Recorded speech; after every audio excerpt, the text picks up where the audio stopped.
In the quiet village of Umachukwu, there lived a man named Chike, known among his people for his slothful ways and ill-gotten wealth.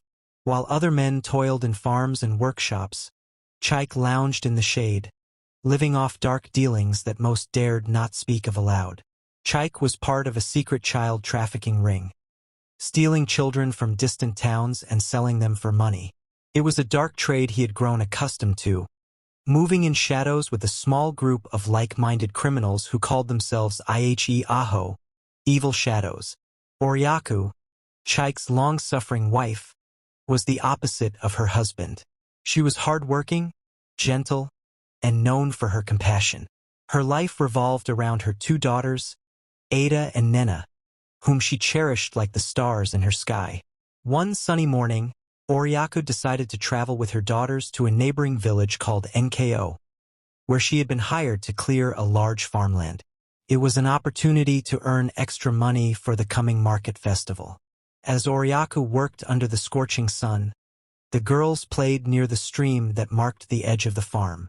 Laughter echoed across the trees, but danger lurked close by, watching with greedy eyes. That same day, Chike's group had planned a new child-snatching mission. They were told children played freely in Nko village, especially near the streams. Without knowing, they had set out to the very place Oriaku and her daughters had gone. The shadows moved swiftly, and before anyone noticed, Ada and Nena were gone. Oriaku screamed through the bush, crying the names of her daughters, but silence answered her back. She returned home broken, her wrapper torn, face smeared with tears and dust. When she told Chike, he froze. His mouth hung open in disbelief, and his palms trembled as sweat pooled at his brow.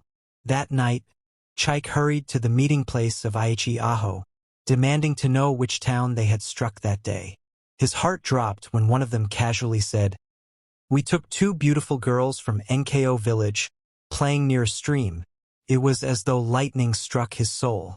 He staggered backwards, realization dawning that he had helped steal his own daughters.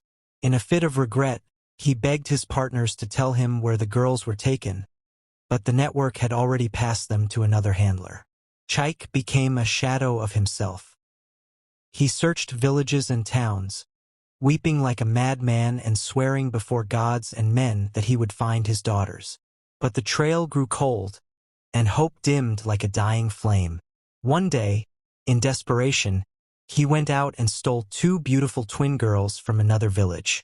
He brought them to Oriaku, claiming that the gods had replaced their loss with a blessing. Oriaku screamed at the sight of them. "These are not my daughters. They don't look like Ada and Nena," she cried. But Chike threatened her, insisting she must accept them or leave his house. Afraid of losing her marriage and with nowhere to go, Oriaku accepted the twins. She named them Ifunanya and Ijeoma and poured her love into them, raising them as if they were born of her womb. 5 years passed, and the pain of the past dulled with time. The twins were now 10 years old, growing into beautiful, intelligent girls.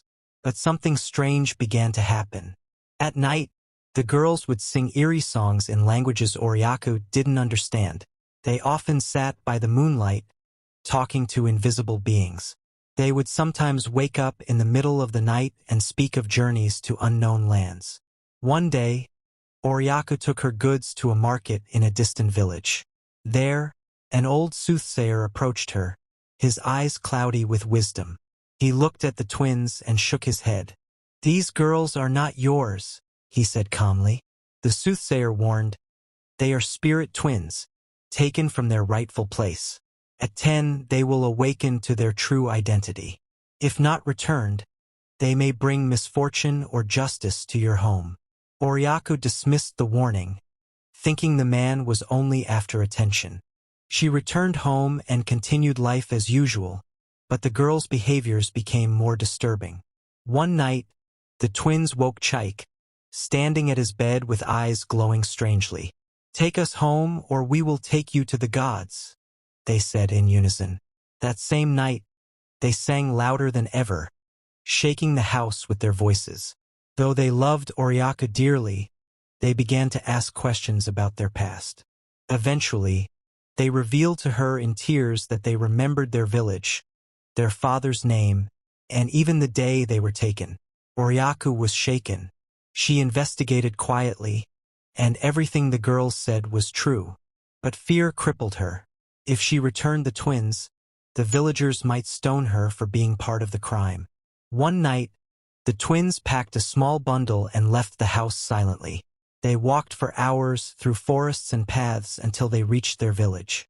They told their story to the elders.